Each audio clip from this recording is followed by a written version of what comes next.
Thank you for joining me today on For the Sake of the Argument. Lori Goldman here, and our guest was former Congressman Andy Levin, and I think he's incredible. His message resonates, power of the people and what's important, and a lot of stuff about unions, and we think that the auto industry is unionized, and it's really not. It's at a very small level. And how many Starbucks have self-unionized? Like, they're not all non-union and they're not all union, but there are like hundreds throughout the country that are unionized. Who knows this stuff? Really fascinating information and inspiring. And he told me about the Benzie County Dems, which are a tiny population up near Frankfort, Michigan, up north, and how they have organized and increased their success just by virtue of will. And they have a paper they put out, the 7 highly effective habits of organized Democrats, or something like that. I'm sorry, I'm butchering it. But the stuff you hear here, I think, is informative, inspiring, and important. So please follow me on all social media platforms and keep up with us on For the Sake of the Argument. Thank you.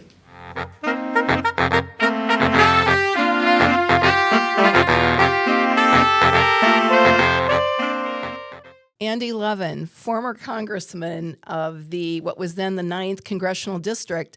Can I tell you how excited I am that you made time to be here today on For the Sake of the Argument? Oh, Lori, when you ask, I show up. I love talking to you under any circumstances. Sometimes I just call you on the phone. So You do. You can call me more. I respect you. I'm not fawning over you right now. You were there at the beginning when I started Femmes for Dems, and I was very naive, stupid, whatever word you want to use. But I always thought you were in politics. You were serving because you really cared about the outcomes and the conditions that your constituents were living under. And that has never changed. I was just telling the guys as they were setting up the set today that you are an outlier in that regard, because over the last 10 years, and it's our 10-year anniversary this month for Femmes for Dems, that we started this organization, I have met a lot of politicians, Democrats, independents, Republicans, and so many of them are not in it for the right reason. What makes you different? Why do you care so much? I don't know that I'm so different. I guess I got into politics as a candidate pretty late in life, and I had a front row seat on Michigan and American politics from my childhood. And so I got kind of radicalized when I was 17, 18. When I went off to college, I was an activist on every kind of issue: peace, anti-war, anti-nukes, anti-nuclear weapons, the environment, climate. But when I graduated from college, Ronald Reagan had been elected president, and I saw that as a huge disaster for the American people, the people of Michigan, the planet, and it was to me. But I felt like, well, what should I do? And my dad was elected to the state Senate when I was 4, and he was elected to Congress when I was 22, and my uncle was elected to the U.S. Senate when I was 18. So my whole life, I was part of all of their phone calls about the polling and results. Sandy Levin. Carl Levin, my uncle, and Sandy Levin, my dad, who were these 2 Jewish boys from Detroit, grandsons of immigrants who came to this country with nothing. Their grandmother literally came when she was 15, speaking no English and with $5 in her pocket. And they became, by far, the longest-serving siblings in the history of the United States Congress. I mean, double the Kennedys, all 3 of them. I'm not sure it's a record that will be. They each served 36 years, and they served 32 years together. And so I have this weird mix, Lori, where I revere them. My dad's still alive. He's 94. Wow. Uncle Carl passed away, as you know, a few years ago. But I revere their public service. And part of me and what you see in me is definitely from them. But also part of what you see in me is the kid, I'll call it, who graduated from college and said, well, obviously I could, run for state rep or whatever and follow in their footsteps, and that's an honorable thing. But I didn't like the money in politics. I didn't like how much compromise there was in politics. I fought with my dad and my uncle. I'll tell you the issues if you want to know that I thought that they, like, I'll just give you one example. When the UAW went along with the big three and opposed CAFE standards, higher standards for auto emissions, Dad and Uncle Carl didn't disagree. They went along with the consensus of, right, our auto companies and the workers' union. Of course, I'm like on the side of the union. But to me, no, we have to save this planet. We have to save people's lives by reducing pollution. And so I didn't like all those kind of compromises, and I would fight with them. But anyway, I decided to become a union organizer. And for most of my life, I worked for SEIU, for a minute for the UAW, for the National AFL-CIO. I was President Clinton's staff attorney on his commission on labor management relations. You know, I worked on these issues of workers' rights, and basically I'm like, if I have a job description that I could aspire to, it's like happy warrior for justice. It's not like winning an office or holding power personally. So, you know, I went to Congress and I loved it, and I had, you know. And you were in Congress from 19 to 23. Right, from 2019, January 3rd, 2019 to the same about in 2023. And, you know, it was great, but I saw my role there as trying to actually bring about the kind of change that would make life good for the American people, for the people of Michigan, for the people of the 9th District. Lori, just to have enough money, not to work paycheck to paycheck. Let's put money in people's pockets, regular people's pockets, and not have this obscene wealth gap. You know, let's have people be able to have childcare they can afford, to send their kid to college if they get to that point, to be able to have health care, to retire with some dignity. And right now, since Reagan and getting worse and worse, through Democratic and Republican administrations, you get to 2026 and the average working person in this country is like, wow, my life sucks. I am anxious about money all the time. I don't have enough.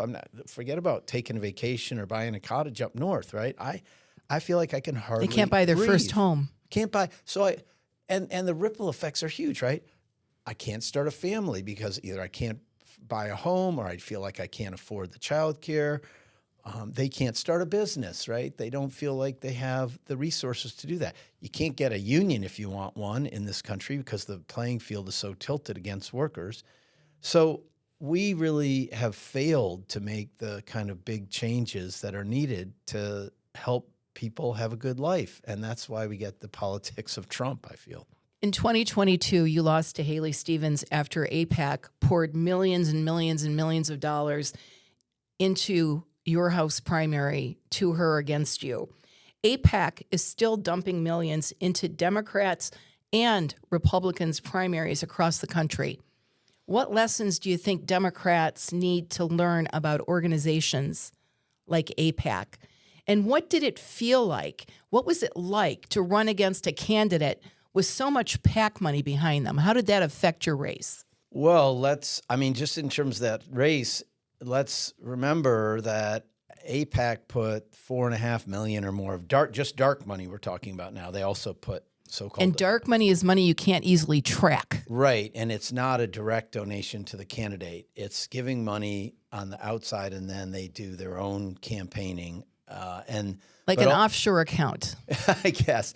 But also, let's remember that Emily's List put millions also against me in that race, even though I was the more aggressive and active candidate for reproductive rights and congressperson.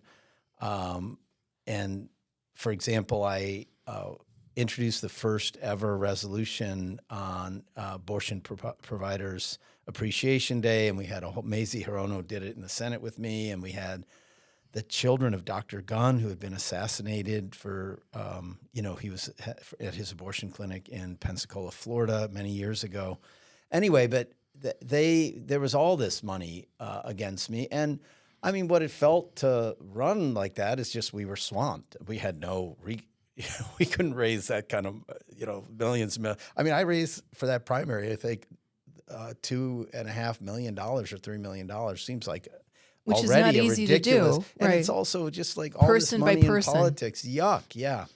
But anyway, the lessons about AIPAC, I think, are really important for our whole democracy, and here's why. If you study political science, right, just like poli-sci 101, right, you go to college, you study political science, pretty much your professor is going to tell you, well, we have this two-party system, and each party gets its best candidate for each office, and then they go up against the other party, and then the voters pick which one, right?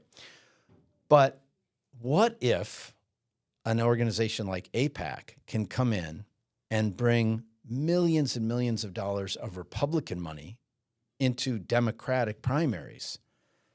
Then the Democrats aren't picking their own candidate anymore. No. You've got and the biggest donors to AIPAC, giving millions apiece, are Republican billionaires.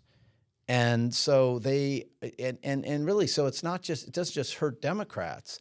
It hurts our political system when you don't have and the other organizations aren't dumb, right? So ExxonMobil or Big Pharma or the tobacco industry, right? These kind of Republican interest groups, they'll say, oh, gee, thanks, AIPAC. This is great. We'll pick the Democratic nominee and the Republican nominee, and then we win for sure, right? So it's really toxic to our political culture as a whole. And you're seeing huge grassroots Democratic efforts.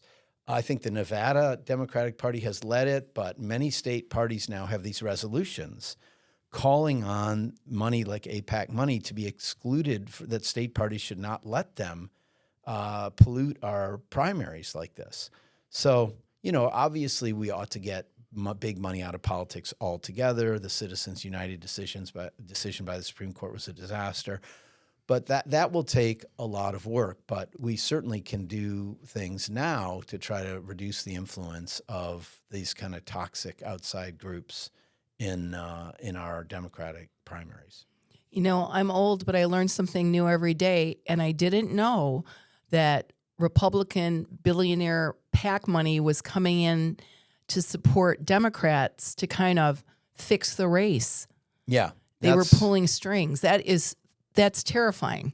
Right. Well, that's AIPAC's money. AIPAC has a lot of donors. It's a very effective political organization, but its biggest donors are people like Bernie Singer, and I don't remember all their names, but at the time I did. Yeah. But these kind of Republican billionaires are giving money, and they're messing in Democratic primaries. They just did it in New Jersey in this really weird way. I think it's the 11th district.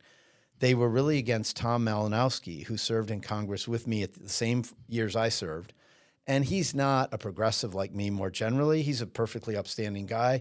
He was a moderate pro-Israel candidate or legislator and a big expert on foreign affairs. He'd been the human rights staffer in the Obama administration.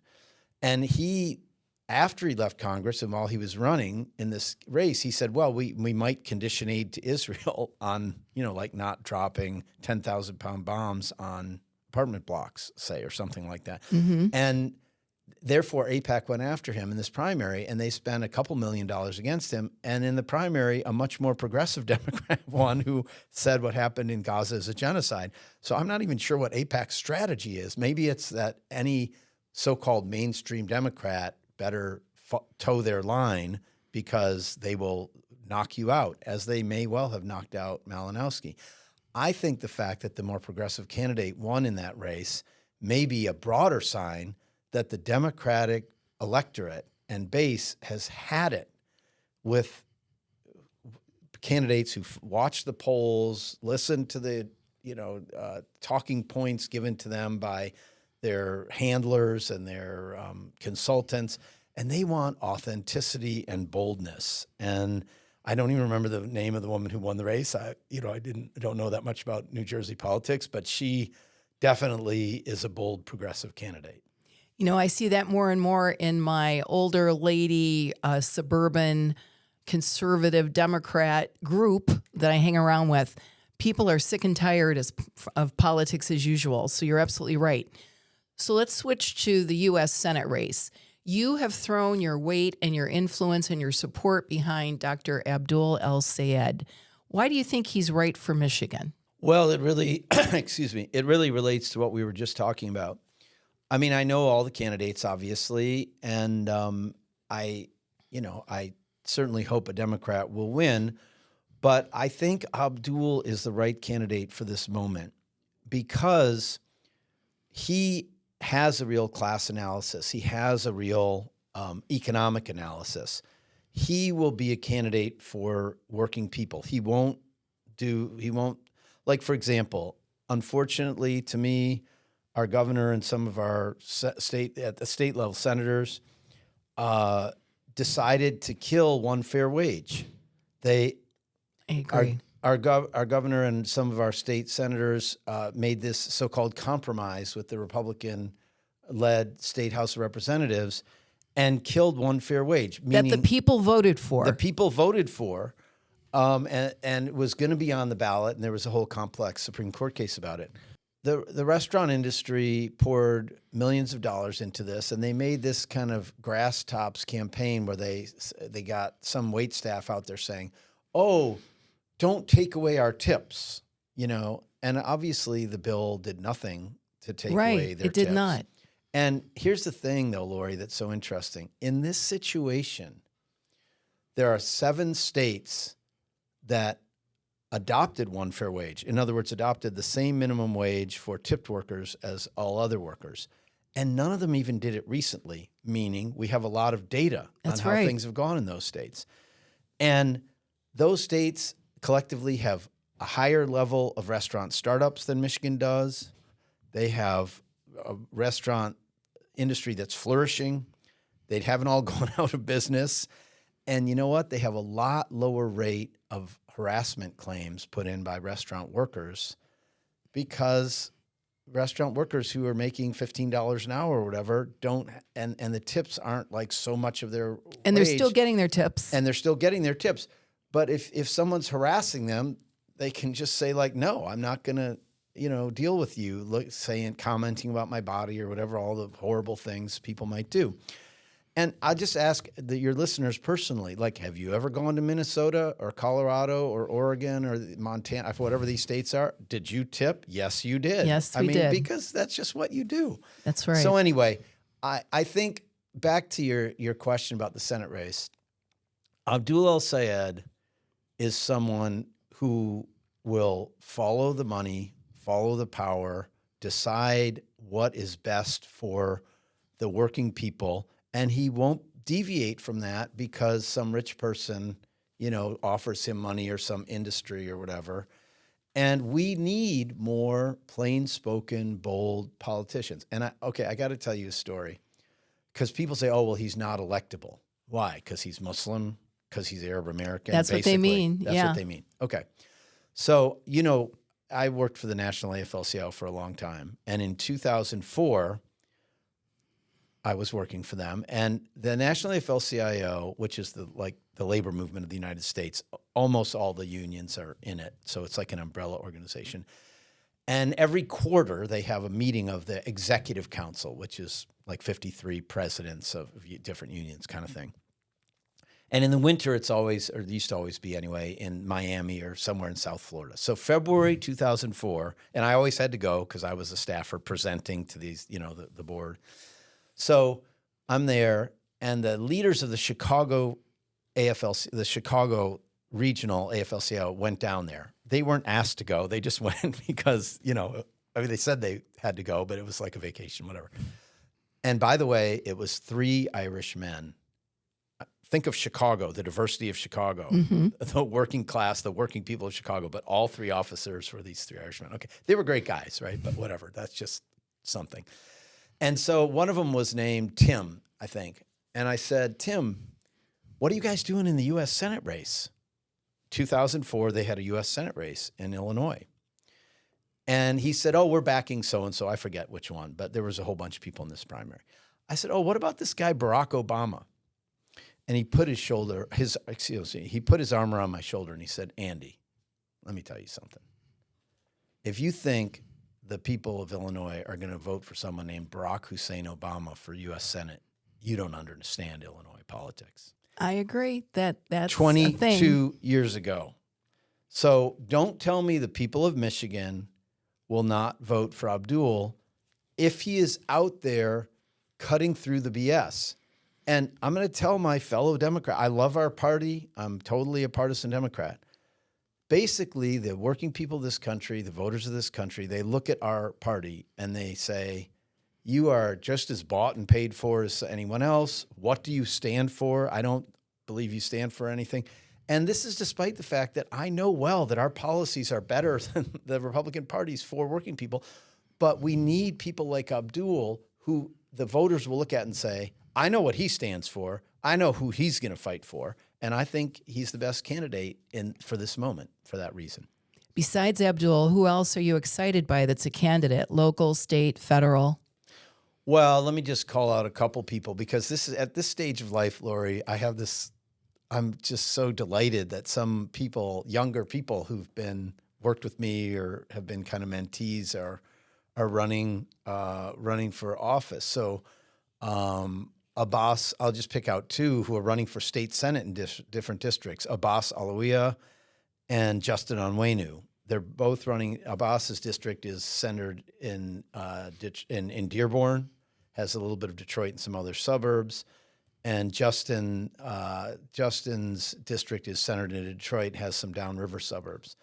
These are two. My hometown, Ecorse. Ecorse, yes. And these are two young people. They both happen to be guys, but they are two young people who I have seen in the trenches with me. I have seen in action, and I feel like I know that they will fight for the people and for the planet, and that they have really strong values. And it's just exciting to see young people even willing to get into this game when it seems so yucky. I mean, my former colleagues in the House, it's not like they're having a good time right now in Washington. No, they're not. But it's great to see young people stepping up.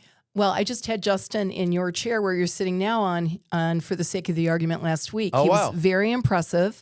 And Abbas, I think very highly of him. He's Great. an amazing young man. Great. So Democrats are predicted to win big this year, but people out in the audience, don't let that stop you from keeping up your activism and your organizing, because we never take anything for granted. And that's because of the unpopularity of Trump's administration, his policies. Broadly, though, what do you think Democrats should be focusing on in Michigan and around the country?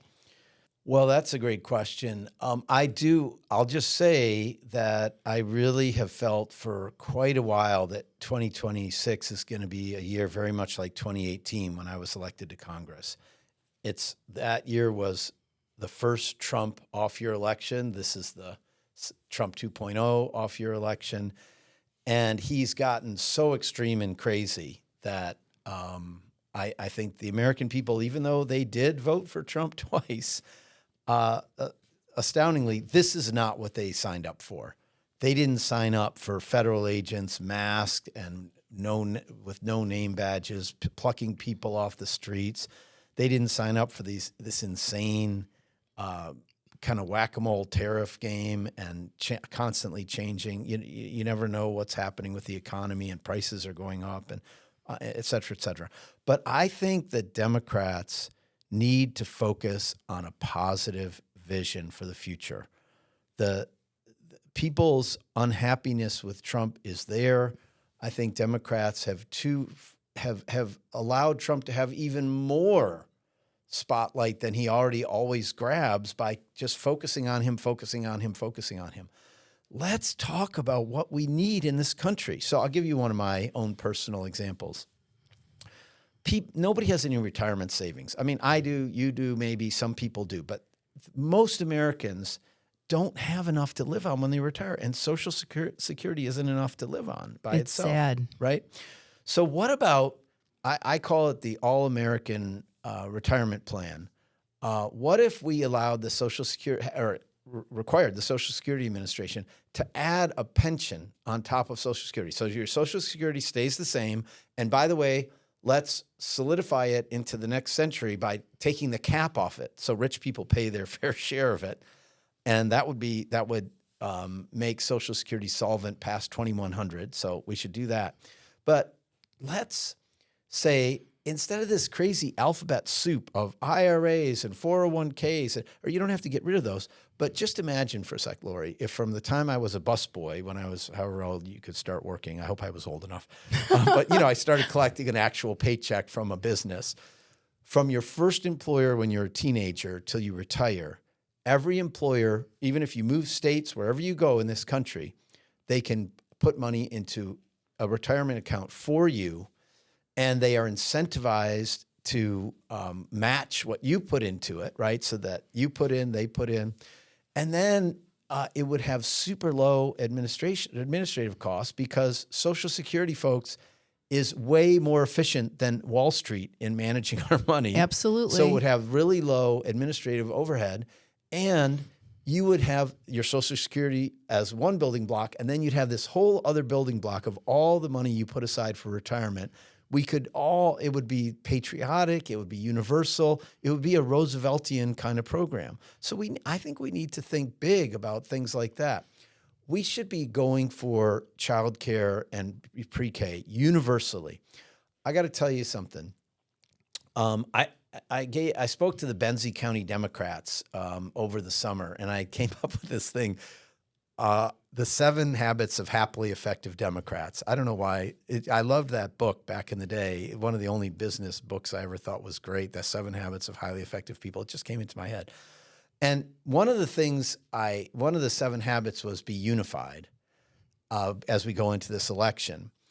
And, I kind of chastised Bernie and Alyssa Slotkin for going after each other. She said he shouldn't use the word oligarchy because it's like a two-bit, it's too fancy a word or something. And I'm like, hey, let Bernie be Bernie, let Alyssa be Alyssa. Don't go after each other like that.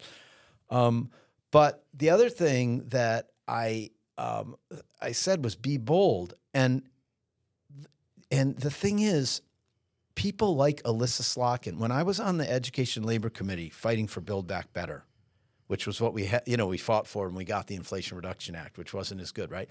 But in Build Back Better, there was child care and pre-K, and it would cost no more than 7% of your family income, which was huge. And guess what? Representatives like Alyssa Slotkin, Spamberger, the new governor of Virginia, Sherrill, the new governor of New Jersey, these so-called more conservative and suburban Democratic Congress people, right? None of them were on the committee, and they were all saying to me, Andy, don't give up the fight for the universal child care, because their base, even the more upper middle class suburban people, they need we all need child care, right? Absolutely. So, Lori, we've got to fight for big, strong visions of an economy that works for everybody who has to get up and go to work every day, which includes poor people and working class people, but also goes way up into the middle class. And then I think we win big in November. I agree, and that raises a good point. Why can't the Democratic Party craft an effective, progressive message about the economy and immigration and big items like those? Why? Why are we so bad at it? Well, I mean, that's a big question. I think there's multiple parts to it. I think that we tend to craft messages that are more about kind of rationality or policy arguments instead of emotion and, going for the jugular in that sense. And really, emotion always wins out. Often grievance wins out over something that you're for. Fighting against something works out better. So, for example, the Democrats were very effectively fighting for decades to restore reproductive rights. And, now that we had some victories there, now we're having losses at the state level. And it's hard. Anyway, there's a lot of reasons. But I think that I guess the best thing for your audience is you yourself be authentic of what do you really want, right, of these politicians, and then demand it. And demand bold things, and don't follow the conventional wisdom. Back the people it's a primary. We're supposed to pick your favorite candidate. don't second guess yourself and say, well, the person I like the most, probably can't win or something like that. Right. It's not a chess game. Back the people who will really fight for bold change. And then we'll have all the candidates speaking out for bold change. And I think the voters will be less cynical about us if we back candidates like that and present them in November. What are your hopes or concerns, or both, for the Democratic Party in the upcoming 2028 presidential elections? Wow. Well, in 2020, I was in Congress and I was thinking what to do. And I realized I thought Elizabeth Warren was our best candidate. And I was the first person in Congress outside of Massachusetts, her home state, to back her, alongside with my beloved colleague, Deb Haaland. We always kind of did things together somehow. We didn't know it until we both were doing it together. So we announced together and we did a lot of stuff together for her. And it didn't work, right? She didn't win. And Joe Biden ended up winning. And he ended up governing much better than I had thought. I mean, he governed much more progressively. But then look at the trouble we ran into when he said, I'm going to run again and all this. So I hope, what I fear is in 2028 that everybody will sit around and play parlor games or chess, as you say, and say, oh, well, what do the polls say? What do the consultants say? What's the conventional wisdom? You know what?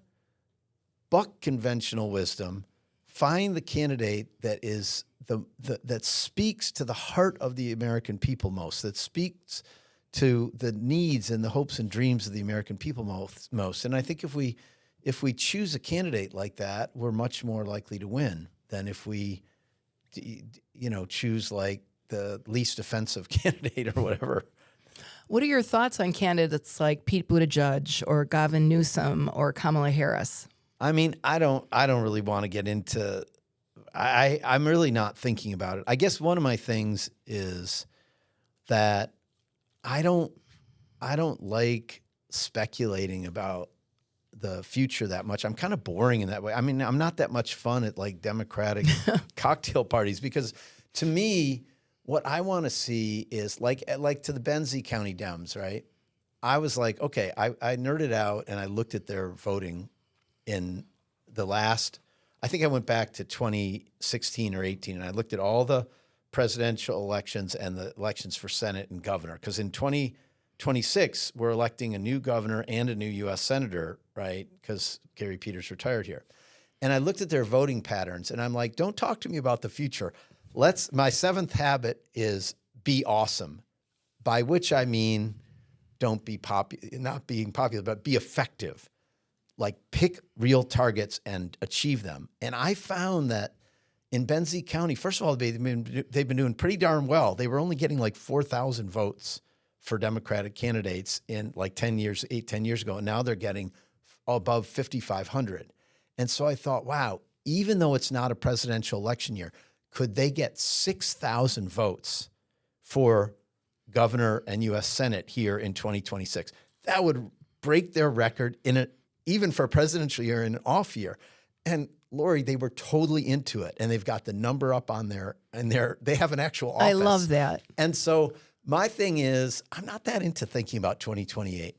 I want us to win big in 2026. And I know the other side's trying to cheat.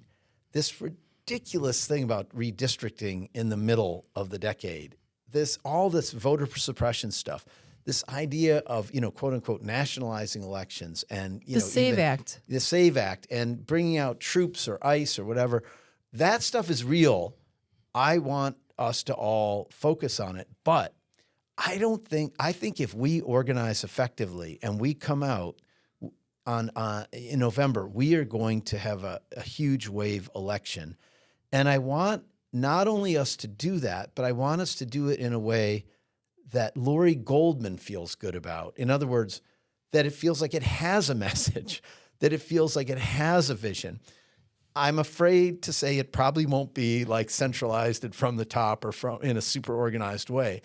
But if we elect enough real progressive candidates who are out there saying, I'm just practical. Like, I literally want you to have more money in your pocket. I don't want you to have so much anxiety. I want the American dream to be within reach again.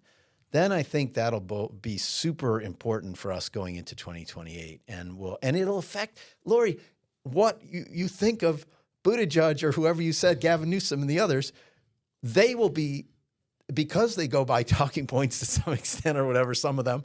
A large extent. Because they go by what their consultants say in the polls and all that, let's move them. Let's not worry about them now. Let's move them by what we do in the 2026 election. Let's ourselves shape 2028 by how we organize in 2026. Power to the people. Power to the people. Do you think the national Democratic leadership is meeting the moment? No, I don't. I certainly don't. But I'll tell you, I got to tell you something personal.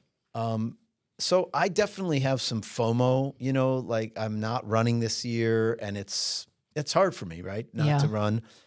But when I really think about the future of our democracy and of the Democratic Party and all the rest, I have a kind of unusual view of it, which is maybe my personal most important contribution, or what I think personally is most important, is that we get a lot more workers to be able to have unions if they want one.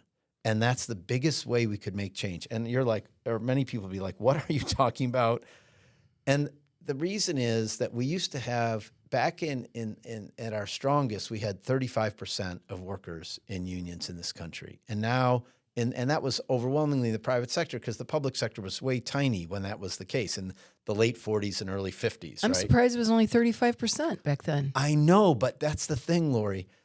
Having even a third or a little more, of all workers in a union affects the whole economy. So in a given employer, right, if many of that employer's workers are in a union, it affects their other shops. In an industry, right, if a big chunk of the industry is unionized, the non-union employers in that industry are like, we better match what the union places are giving, or else we're going to get unionized too.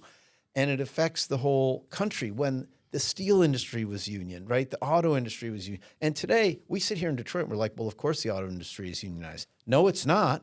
I'm a super backer of the UAW, and I only will buy a car made by UAW workers, not a GM, Ford, or Chrysler. If I love the Mach-E, but it's made in Mexico, I ain't buying it, So I'm super loyal to the UAW. But a minority of auto workers in the U.S. are unionized because we have all these transplants in the South. We had our big companies, our OEMs as they're called, like GM, Ford, and Stellantis. Remember when AC Delco was part of GM and all these? Well, they spun off all their parts company. The parts companies are parts supply, like spark plugs and seats and all that stuff. And most of those companies aren't unionized, many of them. So the biggest thing we could do to change this country, I think, and to change the politics in this country, and to change who could get elected to president and U.S. Senate and Congress in this country, is to really grow the percentage of workers who have unions again. And maybe that's what I ought to focus my own energy on. But anyway, I really feel like that's what needs to happen. And I think I have a lot of ideas about that. So I'm a little bit focused on that. This is off script, but what can little old me and all the people I know individually do to help support the continued growth of unions? Well, part of it is to really pay attention to and support the union struggles going on around here. Like, I'm a big fan of Local 400 of the union's called OPEIU. But they represent healthcare workers at a lot of hospitals around here. And they just had a huge strike in Rochester at the hospital there. What's the hospital in Rochester now? It's one of the chains, Oh, yeah. It's one of the Catholic. What's the name of that hospital? I think I had my knee done there, and I can't think of it now. Well, anyway, an average person can go out and walk a picket line, or look at all the Starbucks workers around the country are struggling for a first contract. I live sort of near Maple and Telegraph. That's a union store. There's other unionized Starbucks stores in the Metro Detroit area. They're not all unionized. Not all union. No, I mean, Starbucks has like thousands and thousands of stores, and there's but 600 or more Starbucks stores around this country have unionized one by one. It's just been amazing. So I think one thing is people can buy union products. You can go on the AFL-CIO website and see union, products that are made by union workers. But it's actually really energizing to go out and support workers. And if you just say to them, just you can't believe the reaction if you just show up on a picket line and you say, well, I just live here, I'm just like, I had my knee done at this hospital. I saw you're on strike, so I just came to walk with you, and I'd like you to was it tell me your Crittenden story. or it was something else? I just thought of that. Something else. Okay. Not Adventist. Oh well. I can't believe I'll think of it at 3 o'clock tonight, exactly. and I'll call you. But anyway, you really get a great reaction. But I think that also the labor movement and the efforts to organize need to do more to even inform the public and invite the public in. And I think that's kind of one of the things I'm really interested in. But another one of my 7 habits things was, by the way, keep demonstrating, keep marching. And I think that's important because change in this country has only ever come through social movements. And, when we go to No Kings rallies and then we say, oh, there's another one. What's our next one? March 28th or something? There's think one so, coming yeah. up someday. And people can get discouraged, even though I don't know why, because these things have been so huge. And in small towns, like in Benzie County, they have hundreds of people showing up. It's kind of amazing. But I don't want people to feel discouraged because it's easy to say, well, I go to all these marches. Are we winning or what's happening?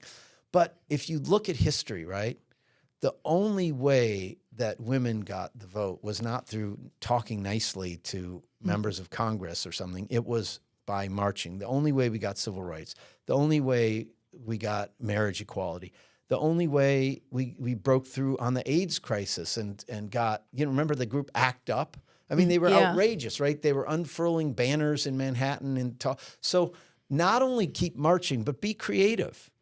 Just go out there and make your sign or do a little, reel of yourself and your friends out there. We're just a bunch of whatever you are, suburban moms, you were saying earlier, whatever the group may be. And, put your voice out there, put your face out there. And I think that's hugely important to moving things in a good direction. And if you care about our world, it is a form of self-care. At least I find it to be myself. So I agree with you. That's so true. Yeah. So tell me, what was the best and the worst part of being in Congress? And if you want to tell us something, really shocking, please do. Well, the best. So let me just play a little sappy patriotic music here. Getting up every day when you're in Washington, which isn't all the time, and walking into the Capitol, and or in the day and the night, it's just, it's so beautiful, and it felt so consequential. And really getting to write bills and work on policy and try to figure out how to make change in a pretty slow and kind of molasses-like institution. It was fascinating and interesting. It was frustrating at times, but it was a huge.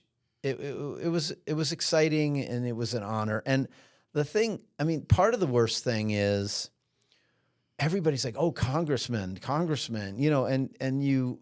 I think it's so easy to get distorted and lose your values and think. And I feel like a lot of people make decisions because they want to stay in power or hang on to the power they have. And that, I think you always have to watch out for that. But here's an example of something that was really I didn't like, but it's very common. So I'm a kid from Detroit, right? So I go to Washington. I'm also an environmentalist and a climate activist and a car nut and an EV car nut. So I go, it was very clear to me, Lori, that forget about Trump. Before Trump, if people will remember, right? Mary Barra says we're going to be 100% electric by 2035. We're not going to make any more internal combustion engine vehicles. And there was all this momentum. And I'm looking around and I'm saying the main reason people are hesitant to buy an EV is range anxiety. There's just no question. No kidding. And yeah, most of us charge at home all the time. But hey, you got to go visit grandma in Poughkeepsie or take your kid to the University of Iowa. Or we're Americans, we road trip, right? And there wasn't the infrastructure. So I wrote the EV Freedom Act, which was a bill that said within 3 years, the engineers and the transportation people are going to design a high-speed charging network, not just on the interstate highways, but the whole U.S. highway system. There's something called the National Highway System, which doesn't include every state road, but it kind of, like think of the UP, where the only interstate is I-75 in the little eastern part. So it includes some other highways beyond the interstates. Through that whole network, we had to have high-speed charging available so that you could drive from any point in the U.S. to any other point without worrying about running out of juice. And by the way, that included Hawaii, Alaska, Puerto Rico.